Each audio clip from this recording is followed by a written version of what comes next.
So what's going on, guys? My name is MrDalekJD, and as you've seen from the title of the video, today is update day for Black Ops 4. We have quite a few specific zombie fixes and also something very reassuring. After the past few days, we the zombies community have really piped up our thoughts and opinions on this game and the many things which have tainted the experience since launch. This has been a multitude of things, from the multiple blue screens to the glitches to the classified ending being discovered through a glitch. I'm not going to go too much into detail on all of that stuff, but the most important thing before we jump into what they've changed in today's update is that TREYARCH are listening.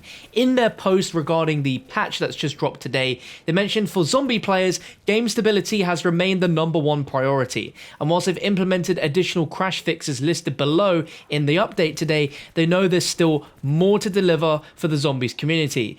To that end, they will have more shortly from the zombies team that will address current development as well as how we're prioritizing stability and gameplay improvements.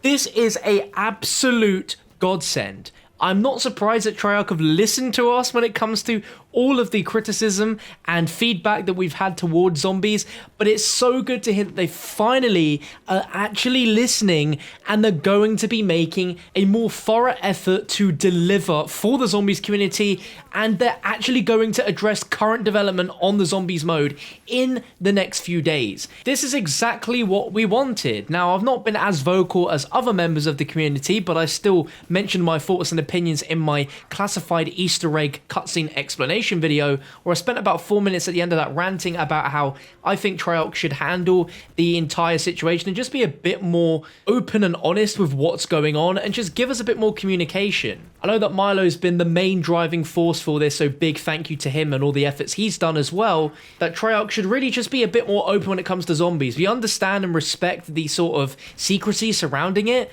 but at this point the mode is so big that we don't need that sort of behavior anymore. We just need to be outright honest. This is a massive mode and it deserves as much attention and communication as all the other things inside of the game. Now, I don't think we need TREYARCH to full out explain that, yeah, they know the blue screen issues are happening, because they already, of course, know this stuff's happening and they're working to fix it. But it's great that they have actually mentioned that game stability has remained the #1 priority since launch. And for the first time in their history, they're actually going to have members from the team that are going to address the development of the game, and as well as how they're prioritizing stability and gameplay improvements. So I'm very happy with that, and as soon as we hear more, I will of course bring that to you. Enough about that. Today's update has brought the Blight Father from 9 to haunt the graveyard just south of the asylum inside of Blackout. And if you guys remember, during the Blackout beta, this was an amazing event that happened where pretty much everyone in the Blackout games jumped into the graveyard to take down the Blight Father, and this is going to drop a lot of cool things. This has also unlocked the Blackout character missions for the Chaos storyline crew characters, and increase the character mission quest item spawn rates. If there's ever been a good reason to jump into Blackout, now is definitely the time. This event lasts for 1 week, starting today and ending November 13th. But let's jump into all of the changes that have been made to zombies. But really quickly, TREYARCH removed the 9 bang from Blackout, which is insane. That's big. Jumping into zombies though, they've addressed 3 specific stability issues. The first one being that they've resolved 2 specific crashes in the 9 main quests, so that's pretty awesome. That should limit your chances of there being no crashes during that. They also resolved a crash related to banner challenges in 9. Pretty crazy that even those challenges could result in a crash. And they've also resolved a crash that occurred when the shield broke while the player had the Victorious Tortoise perk active. Now, I think this could be related a lot to a lot of us going for that classified round 150 legitimately, because yesterday I tried it and I got to round 80, and when my game crashed, it looked like my shield broke and there was some weird sort of spectral lighting effects coming out of my gun as the game crashed. So maybe that could be linked to it, and that's why the Tortoise perk is active. And for that sort of method to get to high rounds on classified, you're going to need the Victorious Tortoise perk active, but they resolved that. Also have resolved 2 gameplay issues, one where a player could end up in a permanently down state if they are revived as a self-revive is being completed. And they also resolved an issue where picking up the max ammo power while Bandolier Bandit is active did not give additional ammo if the weapon was at its normal max ammo capacity. There's also 4 miscellaneous fixes, which resolves UI issues caused by opening the paint shop after personalizing a weapon in the armory, resolved an issue where players could equip talismans in local play, And they've also changed the description to 2 of the classic elixirs. Now this is a big deal because when they changed the amount of time you could keep a zombie at the end of the round, they also heavily nerfed how long the cooldown takes for you to get elixirs. And for elixirs like Aftertaste, in the description it says instant activation for 1 down, and that's how it should work.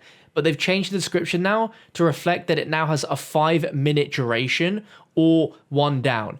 Me personally, I don't think this change should have ever been changed to Aftertaste because you're going to pop it to secure your perks. You're not going to do it right at the last moment when you know you're going to go down at some point in the 5 minutes prior to you popping it. It just sounds dumb to me. They've changed that, and they've also changed the Arsenal Accelerator description to reflect its 2-minute cooldown, but now mentioning that it lasts for 2 minutes. Now, I don't have an issue with that one, but why change Aftertaste, Treyarch? I just don't get it. They've also changed a few things in the general fixes when it comes to zombies, and they've resolved an issue where players would be forcefully defeated when using the fast travel from Transverse Tunnel to reach the cafeteria before opening its door in Blood of the Dead. So if you went in there before the actual cafeteria door was open, you just get killed. It's silly, man. It's so weird, and that's now fixed. And it also resolved an issue where war paints could not be removed after being applied. Treyarch finished up with their post by mentioning, jump in and let them know what you think of the new weapon tuning, Blight event, and everything else that's new in today's update. I think definitely after the last week, when it comes to everything that's happened within the zombies community, Treyarch really need to explain and just be a bit more open about what's going on when it comes to zombies. And it sounds like they are actually going ahead and doing it. So all community feedback is feedback that they are listening and they're taking it on board. And I'm sure going forwards, the communication is going to be a lot more open. Now, there's a good chance as well that members of the Treyarch team are going to be reading the comment section on this video. So if there's anything that you think you'd want to ask Treyarch to get answers for, perhaps this is something that could happen before the zombies team address the current development. There could be some questions in the comments which they can answer. So if there's anything that you feel still isn't right with Black Ops 4 or that you feel you just aren't happy with, let me know your thoughts on it down below in the comment section. But if you enjoyed this video and you're happy that this sounds like a step in the right direction, make sure to let me know in the comments and leave a like rating if you feel that way. As soon as some of the zombies team address that current development and all the other things, I'll be, of course, updating you guys here on the channel with that instantly. So if you're new around here, make sure you hit that subscribe button. I also uploaded a video earlier today of the Black Ops 4 Zombies movie, which is all the cinematic storyline goodness you'd need to know from all of the Black Ops 4 Zombies maps in one awesome video that plays just like a Black Ops movie. If you missed that video, I have that link down below in the description or on screen for your faces now. But thank you for watching, you've been amazing, and I'll catch you in another video very soon.